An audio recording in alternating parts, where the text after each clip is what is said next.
Hello friends, कैसे हैं आप लोग। आई होप आप सभी अच्छे ही होंगे। तो आज हम बिहार सिविल कोड से संबंधित मॉक टेस्ट लेके आए हैं और ये मैथ से संबंधित होंगे। तो आज हम मैथ के प्रत्येक टॉपिक से एक प्रश्न को लेकर आए हैं जो आपके एग्जाम के लिए बहुत ही ज़्यादा हेल्पफुल होंगे और प्रत्येक प्रश्नों को बिल्कुल बेसिक से और कॉन्सेप्ट साथ बताएंगे। तो आप लोग वीडियो के अंत तक बने रहिएगा। तो चलिए शुरू करते हैं। पहला प्रश्न है, एक घड़ी बेचते समय एक दुकानदार 5% की छूट देता है। यदि वह 7% की छूट देता है तो लाभ के रूप में 15 रुपया कम अर्जित करता है। तो घड़ी का अंकित मूल्य कितना होगा, मार्क प्राइस कितना होगा, वो आपको बताना है। तो देखिए इस प्रश्न को बनाते कैसे हैं। पहले मान के चलिए हमको मार्क प्राइस निकालना है, तो मार्क प्राइस हम 100% मान लेते हैं। कितना परसेंट? 100% मान लेते हैं। ठीक है। आप देखिए एक बार 5% का छूट दे रहा है, बिल्कुल ध्यान से। एक बार 7% का छूट दे रहा है, 7% का। तो एक बार 5% का छूट दे रहा है, एक बार 7% का छूट दे रहा है। अब देखिए छूट में कितना परसेंट का मतलब डिफरेंस है, अंतर कितना का परसेंट है। छूट में हम देख रहे हैं यहाँ से 2% का अंतर है। छूट में कितना परसेंट का अंतर है? 2% का अंतर है। लेकिन रुपया में कितना परसेंट का अंतर्गत है? परसेंट रुपया में 15 रुपया का अंतर है। परसेंटेज में 2 का अंतर है, रुपया में 15 का अंतर है। यानी यहाँ से हम कह सकते हैं कि 2% का वैल्यू 15 रुपया, तो 1% का वैल्यू कितना होगा? 15/2 रुपया। 1% का वैल्यू 15/2 रुपया। तो हमको 100% का निकालना है वैल्यू, क्योंकि हम मार्क प्राइस 100% माने हैं। तो यहाँ से 100% का वैल्यू आराम से निकल जाएगा, कोई टेंशन नहीं है। 15/2 गुना 100 हो जाएगा। इसको सॉल्व कर लीजिए। 2 से 100 50 बार में कट जाएगा। आप 50 गुना 15 कीजिएगा तो 15×5 = 75, एक जीरो बैठ जाएगा। तो 750 आपका मार्क प्राइस, आंसर आपका ऑप्शन बी हो जाएगा। आई होप आप ये प्रश्न को समझ गए होंगे। बिल्कुल आराम से बेसिक से बता दिए। बेसिक्स क्या, ये देखिए बेसिक से इसको बनाते हैं ना, बहुत लंबा चला जाते हैं। शॉर्ट तरीके से हम कैसे बनाए, देखिए दो बार छूट दिया था, 2 बार डिस्काउंट था। एक बार 5%, एक बार 7%। यहाँ डिस्काउंट में 2% का मतलब अंतर है, डिफरेंस है। यहाँ रुपया में 15 का अंतर है। तो 2% का वैल्यू 15, तो 1% का वैल्यू 15/2। तो 100% हम MP माने थे, तो 100% का वैल्यू निकाल लिए। 15/2 गुना 100, काट कूट करके 750। इसका आंसर ऑप्शन बी हो गया। अब बढ़ते हैं अगले प्रश्न की ओर। अगर वीडियो अच्छा लगेगा तब लाइक कर दीजिएगा, ठीक है। अगर नहीं तो कोई बात नहीं है।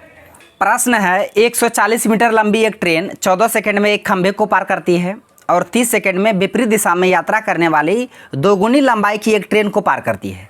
तो किलोमीटर प्रति घंटा में दूसरी ट्रेन की स्पीड आपको बताना है। तो देखिए जब भी ऐसे प्रश्न मतलब पूछेगा ना, तो बनाते कैसे हैं, इसको बनाने से थोड़ा एक कॉन्सेप्ट है, उसे आपको समझना है। उसके बाद ही इसे प्रश्न बना पाइएगा। देखिए जब समान दिशा में मान ली ट्रेन है, ठीक है, और किसी खंभा या किसी इंसान को पार करेंगी जब ये ट्रेन, तब जो ओरिजिनल डिस्टेंस होगा, दूरी होगा, तब जो दूरी होगा वो ट्रेन की लंबाई मान के चलिए x है, तो ये ही दूरी x मीटर ही ओरिजिनल डिस्टेंस होगा। जब ट्रेन किसी खंभा या मनुष्य को पार करेंगी तब ट्रेन की जो लंबाई होगा वही ओरिजिनल डिस्टेंस होगा। इसको आपको ध्यान में रखना है, ठीक है। अगर ट्रेन की लंबाई x मीटर है तो दूरी भी x मीटर हो जाएगा। ये पहला कॉन्सेप्ट है।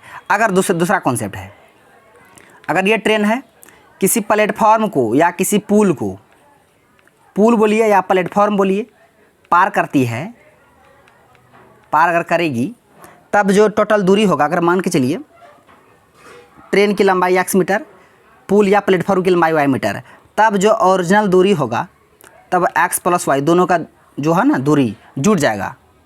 जब कोई ट्रेन प्लेटफॉर्म या पुल को पार करेंगी तब दोनों की लंबाई जुड़ जाएगा, वही उसका ओरिजिनल डिस्टेंस कहलाएगा। इसको आपको ध्यान में रखना है। जब रेल खंभा या मनुष्य को पार करेगी तो रेल अपनी ही लंबाई पार करेगी, वही उसका ओरिजिनल डिस्टेंस होगा। बिल्कुल ध्यान से इस पॉइंट को समझिएगा। जब ट्रेन किसी प्लेटफॉर्म या पुल को पार करेंगी तब वो ट्रेन तो अपनी लंबाई के साथ साथ पुल और उस प्लेटफॉर्म की लंबाई दोनों मिला के जो आएगा वो उसका ओरिजिनल डिस्टेंस होगा। इसको आपको ध्यान में रखना है। और एक बात, 2 ट्रेन है, ठीक है, दोनों सेम डायरेक्शन में जा रही है, ठीक है, दोनों सेम डायरेक्शन में जा रही है। तो चाल पता है, चाल घटेगा, दोनों सेम डायरेक्शन में जाएगी, चाल घटेगा, ठीक है। उसके बाद जब एक ट्रेन इधर से जा रही है और एक ट्रेन इधर से आ रही है, आमने सामने, तो चाल क्या होगा? चाल जुड़ेगा। इस पॉइंट को आपको ध्यान में रखना, चाल जुड़ेगा। जब सेम डायरेक्शन में जाएगी ट्रेन तो चाल घटेगा, आमने सामने आएगा तो चाल जुड़ेगा। समझ रहे हैं ना। अब आइए, अब प्रश्न की ओर आइए। प्रश्न तो बहुत खतरनाक है। खतरनाक क्या है, इसको बनाते हैं हम। आप लोग ध्यान से देखिएगा। इसको मिटा देते हैं, बस समझाना था, यही बेसिक बात। इसको आप समझ जाइएगा तब ये बना पाइएगा इसी प्रश्न को, नहीं तो नहीं बना पाइएगा। तो देखिए पहले 140 मीटर लंबा ट्रेन है, 14 सेकंड में एक खंभा को पार करती है। तो यहाँ से हम क्या निकालेंगे? चाल अगर निकालेंगे, पहली ट्रेन की चाल, तो हो जाएगा दूरी क्योंकि खंभा को पार कर रही तो ये दूरी हो जाएगा बट्टे 14 समय, तो 10 मीटर पर सेकेंड पहली ट्रेन की स्पीड आ गया। तो देखिए अब क्या करता है, उसकी विपरीत दिशा में आ गया तो समझ लीजिएगा चाल जुटेगा, और उस सिचुएशन में पहली ट्रेन की लंबाई के साथ साथ दूसरी ट्रेन की लंबाई, दोनों की लंबाई ऐड हो जाएगा, वो उसका ओरिजिनल डिस्टेंस हो जाएगा। तो यहाँ से अगर निकालेंगे पहली ट्रेन की चाल कितना है 10, आमने सामने आ रहा है तो चाल जुटेगा।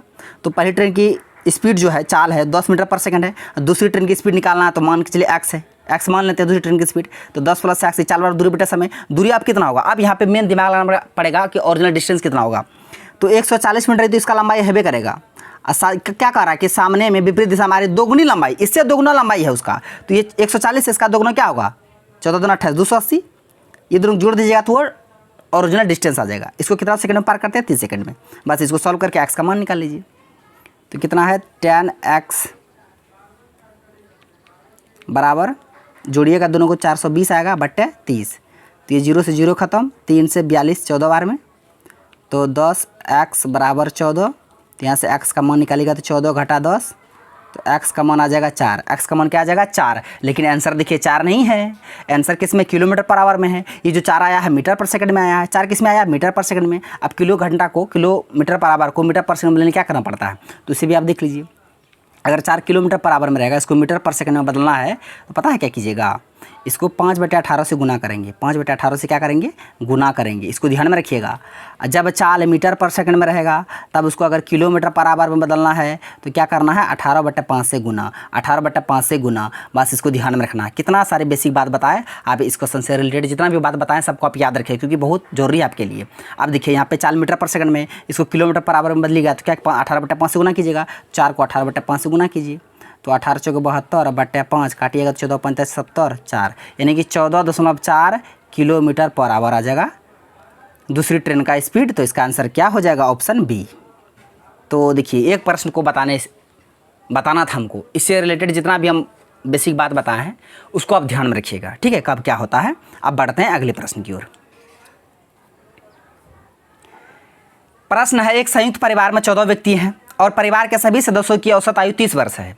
अब उस परिवार में एक बच्चे का जन्म होता है, 4 वर्ष के बाद परिवार के सभी सदस्यों का औसत कितना होगा। देखिए एक परिवार में 14 व्यक्ति था तो उसका औसत प्रत्येक औसत 30 था, तो योग कितना हो जाएगा 14 या 42 420 हो जाएगा। अब क्या कह रहा है कि उसमें एक बच्चा का जन्म ले लिया, तो पहले 14 व्यक्ति था, अब बच्चा जन्म लिया तो अब कितना व्यक्ति हो गया 15 व्यक्ति हो गया। अब कहता 4 साल बाद, तो 4 साल बाद तो 15 में 4 साल के बीच होगा 15 चौके 60, तो दोनों जब जुड़ जाएगा योग कितना हो जाएगा 0 2 0 अच्छा 2 8 होगा ना, ये 420 में 60 जोड़ेंगे तो 8 4, अब ये कितना हो गया 480 हो गया, टोटल योग 480। अब कहा था कि परिवार का सभी सदस्य का आयु, पहले 14 सदस्य था लेकिन अब कितना 15 सदस्य होगा ना, क्योंकि बच्चा भी जन्म ले लिया। तो योग ये टोटल योग बट्टे संख्या से भाग कीजिए तो औसत निकलेगा ना। औसत क्या होता है संख्याओं की योग बट्टे संख्याओं की संख्या, तो योग पता चल गया 480 और संख्या कितना है 15 है, तो 15 से भाग कर दीजिए इसको, कितना बार में काटेगा 15 तिया 45 और 15 तिया 45 3 15 दूना 30 यानी कि 32। तो इसका आंसर ऑप्शन सी हो जाएगा 32 वर्ष। समझ गए ना, एक बार और समझा देते हैं। 14 व्यक्ति था, प्रत्येक का औसत आयु 30 वर्ष था, 14 गुना 30 कीजिएगा 420, यह टोटल योग आ गया 14 व्यक्ति का। अब कहता है एक बच्चा जन्म ले लिया परिवार में, अब पहले 14 था 15 हो गया, तो 4 साल बाद 4 गुना कीजिएगा 15 चौका 60, ये 420 में 60 जोड़ेगा तो 480 है। अब बच्चा जन्म होने के बाद अब जो योग है वो 480 आ गया। अब हमको औसत चाहिए, तो योग में संख्या से भाग कर दीजिए, औसत आ जाएगा 480 योग है, संख्या कितना पहले 14 था, बच्चा जन्म हुआ 15 हुआ, तो 15 से भाग कर दीजिए, तो इसका आंसर ऑप्शन सी हो गया 32 वर्ष। ये एवरेज से संबंधित प्रश्न था, बोले ना प्रत्येक टॉपिक्स होगा। ये आ गया टाइम एंड वर्क। ए और बी 12 दिनों में एक कार्य पूरा कर सकते हैं, बी और सी उसी कार्य को 15 दिनों में कर सकता है, सी और ए उसी कार्य को 20 दिनों में कर सकता है। ए अकेले 30% कार्य कितने दिनों में पूरा करेगा।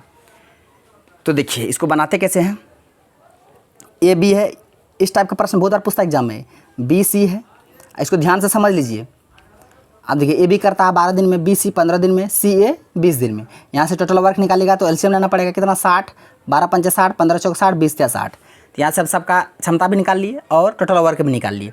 अब देखिए यहाँ पे, यहाँ से A B plus B C plus C A, तीनों की क्षमता कितना है देख लीजिए यहाँ पे, 5 4 9 3 12 बराबर 12। अब यहाँ देखिए ए भी 2 बार है, बी भी 2 बार है, सी भी 2 बार है, तो यहाँ से हम क्या करते हैं 2 × 2 कॉमन ले लेते हैं, तो ए प्लस बी प्लस सी होगा, बराबर 12। इसको ध्यान से समझिएगा, ये प्रश्न बहुत खतरनाक है, समझ रहे हैं ना। ये 2 गुना मतलब किस में गुना मतलब भाग में, तो 12/2 हो जाएगा 6। यानी अब a plus b plus c तीनों का क्षमता कितना निकाल लिया हम, 6 निकाल लिए। यहाँ पे जो 12 था वो मतलब तीनों को मिला क्षमता था। ए देखिए, a 2 बार था, b 2 बार था, c भी 2 बार था, इसलिए हम 2 कॉमन लिए तो a plus b plus c हो जाएगा। तो यहाँ a plus b plus c आप सिंगल सिंगल इसका क्षमता निकालिए कितना, तीनों का क्षमता मिला के a plus b plus c की क्षमता मिला के 6 आ गया।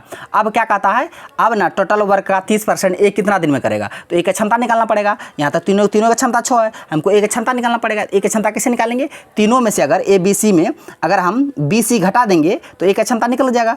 तो देखिए ए बी सी बराबर 6 है ना, तो B C A B C में बी सी घटा देंगे, एक मान निकल जाएगा। अब बी सी की क्षमता देख लीजिए कितना था, बी सी की क्षमता कितना 4 है, तो यहाँ 4 घटा दीजिए, तो ए प्लस बी सी की जगह 4 रखेंगे बराबर 6, तो ए बराबर 6, अब माइनस में 4 हो जाएगा बराबर 2, तो ए बराबर 2। तो ए का क्षमता कितना निकल कर आ गया, ए का क्षमता 2 आया, ए का क्षमता 2 आया। अब कहता है कि टोटल वर्क का 30% ए कितना दिनों में करेगा, तो टोटल वर्क है 60, उसका 30%, तो टोटल वर्क है 60। ए का हम टाइम निकालेंगे, ए का समय, बिल्कुल ध्यान से ए का समय निकालेंगे। टोटल वर्क है 60, इसका 30%, इसका 30%, इसका 30%, 60 का 30% को ए कितना समय में करेगा, ए का क्षमता से भाग कर दीजिए, ए का क्षमता 2 है। तो देखिए 2 0 से 2 0 खत्म, ठीक है, और 2 से 6 3 बार में, 3 3 9, तो ए कितना दिन में करेगा, 9 दिन में। ए कितना दिन में करेगा, 9 दिन में। तो इसका आंसर क्या हो गया, तो इसका आंसर ऑप्शन डी हो जाएगा 9 दिन में। तो इस तरह से बनाना है, समझ गए। अब बढ़ते हैं अगले प्रश्न की ओर। प्रश्न है, 2 नल ए और बी एक टंकी को क्रमशः 36 मिनट और 45 मिनट में भर सकते हैं। इन दोनों नलों को एक साथ टंकी में खोला जाता है। टंकी को 25 मिनट में भरने के लिए नल ए को किस समय बंद करना चाहिए। देखिए ए है, बी है, 2 नल है, ए करता है 36 मिनट में, बी 45 मिनट में। यहाँ से टोटल वर्क ले लेंगे, कितना आ जाएगा 180, 36 पंचे 45 चौके। अब देखिए क्या कहता है कि दोनों को एक साथ खोला गया है, दोनों नल को एक साथ खोला गया है, अब 25 मिनट में भरना है। तो पहले देख ले ए को किस समय बंद करना है, तो पहले बी देख लेते कितना कम किया है। बी का क्षमता 4 है, तो 4 का क्षमता से बी 25 मिनट तक कम करेगा। 2500 के 6, 2500 के 100 होता, 2500 के 100 होता, 100 भर देगा, 100 टंकी को भर देगा, कौन, बी भरेगा। 100 टंकी कौन भरेगा, बी भरेगा। अब टोटल टंकी कितना 180, जब बी 100 भरिए दिया, बचा कितना 80 टंकी। अब ये 80 टंकी कौन भरेगा, तो ए भरेगा। ए कितना का क्षमता से, 5 का क्षमता से, काट दीजिए कितना 16, तो 16 मिनट, 16 मिनट। ए को किस समय पर बंद करना चाहिए, 16 मिनट पर। इसका आंसर ऑप्शन ए हो गया। इस तरह से बनाना है। प्रश्न है, यदि एक आयत की लंबाई 50% की कमी और चौड़ाई में 80% का वृद्धि किया जाता है तो आयत के क्षेत्रफल में कितना % का कमी। तो देखिए 50% का मतलब क्या होता है, 50% का मतलब होता है 1/2, और 80% का मतलब क्या होता है, 80% मतलब 20 का 80, 20 पंचे 100, 4/5 आता है। अब देखिए 50% कमी हो रहा है, 50% का कमी हो रहा है, ठीक है, यहाँ 80% का वृद्धि हो रहा है, कमी हो रहा है। मान लीजिए यहाँ बेस 2 है, 2 है, 2 में ऊपर में 1 कम हो जाएगा, तो कितना 1 हो जाएगा यहाँ। फिर यहाँ नीचे में 5 है, 5 दिए, 5 में 4 का वृद्धि हो रहा है ना, 5 में 4 का वृद्धि 9 हो जाएगा। अब गुना कीजिए, 5 गुना 10, 9 एकम 9, अब 10 का समान 1, तो कितना का कमी हो रहा है, 1 का, किस पे, 10 पे गुना 100। बस सॉल्व कर लीजिए, 10 से 100 10 बार में, तो 10% का कमी होगा। 10% क्या होगा, कमी होगा, वृद्धि नहीं। देखिए यहाँ पे 10% वृद्धि भी है, 10% कमी भी है, तो वृद्धि वाला तो नहीं होगा, वृद्धि वाला नहीं होगा। इसका आंसर ऑप्शन डी हो जाएगा, 10% का कमी, 10% का कमी। तो इस तरह से बनाना है। अगर सेशन अच्छा लग रहा है, क्वेश्चन में लग रहा है कि हाँ दम है क्वेश्चन, तो लाइक भी कर दीजिएगा, ठीक है। प्रश्न है, बिहार को कितने अलग अलग तरीकों से लिखा जा सकता है। ऐसे वर्ड, ऐसे क्वेश्चन बहुत बार पूछा जाता है, अलग अलग लेटर दे देगा, अलग अलग वर्ड दे देगा, बिहार, भारत, इंडिया, पुअर, गरीब, गुड, फ्रेंड, कुछ भी दे सकता है वर्ड। उसको किस किस तरीके से, कितने अलग अलग तरीके से लिखा जा सकता है, वो आपको निकालना है। यहाँ पे दिया बिहार, बिहार को कितने अलग अलग तरीकों से लिखा जा सकता है, उसको आपको बताना है। तो बिहार में पहले देखिए लेटर कितना है, 1 2 3 4 5, 5 लेटर है, 5 का फैक्टोरियल निकाल लीजिए, बस कुछ नहीं करना है। 5 का फैक्टोरियल कैसे निकलेगा, तो 5 गुना 1 तक जाना है, 5 गुना 4 गुना 3 गुना 2 गुना 1, सब गुना 5 चौके 20, 60 गुना 120। तो बिहार को 120 तरीकों से लिखा जा सकता है। इसका आंसर ऑप्शन ए हो गया। अब बढ़ते हैं अगले प्रश्न की ओर। प्रश्न है, 32 और दूसरी संख्या का महत्तम और लघुत्तम 1696 है, तो दूसरी संख्या, ओहो हमको निकालना है क्या, दूसरी संख्या। दूसरी संख्या बराबर क्या होता है, 80 गुना एलसीएम, यानी 16 गुना 96 बटा पहली संख्या। पहली संख्या कितना, 32, काट दीजिए, 16 दूना 32, 2 से 96 48, तो इसका दूसरी संख्या क्या हो जाएगा, दूसरी संख्या 48, दूसरी संख्या क्या हो जाएगा 48। आपका आंसर क्या हो जाएगा, आपका आंसर ऑप्शन बी हो जाएगा। इसमें समय कहा लेंगे, जो क्वेश्चन आसान है समय नहीं लेंगे। क्या कहता है कि किसी संख्या के 2 अंकों का योगफल 4 है, यदि हम संख्या में 9 को जोड़ते हैं तो संख्या 49 हो जाता है, तो वो संख्या क्या होगा। 2 संख्या का योगफल 4 आना चाहिए। यहाँ देखिए 2 संख्या का योगफल कितना है 4 है, और यहाँ पे देखिए 4 3 का योगफल ये 43 है, ये दोनों का योगफल 4 का भी आएगा, यहाँ योगफल 7 आ जाएगा, ये नहीं होगा। देखिए यहाँ 42 है, 42 दोनों जुड़ेगा तो कितना 6 आ जाएगा, 4 आएगा नहीं आएगा, ये भी गया। 41 को आपस में जुड़ेगा ना 4 1 5 हो जाएगा, 4 नहीं पर ये भी गया, एक ही ऑप्शन बच गया ऑप्शन बी। बस ऑप्शन से तुरंत बना दिए। अब फिर से 40 में 9 जुड़ेगा तो 49 हो जाएगा, बस ये सेटिस्फाई कर रहा है। तो फ्रेंड्स आज का प्रश्न बस यही तक था। सारे प्रश्नों को विद कॉन्सेप्ट साथ बता दीजिए। आपको वीडियो अच्छा लगा तो मेरा वीडियो को लाइक कीजिए तथा हमारा यूट्यूब चैनल कर दीजिए अड्डा को सब्सक्राइब करिए और बेल आइकन को भी हिट कर दीजिए ताकि हर एक लेटेस्ट वीडियो का नोटिफिकेशन तुरंत आप तक पहुँच जाए। थैंक्स फॉर वॉचिंग वीडियो, धन्यवाद। अब मिलते हैं नेक्स्ट वीडियो में नेक्स्ट टॉपिक के साथ। अब तक के लिए जय हिंद।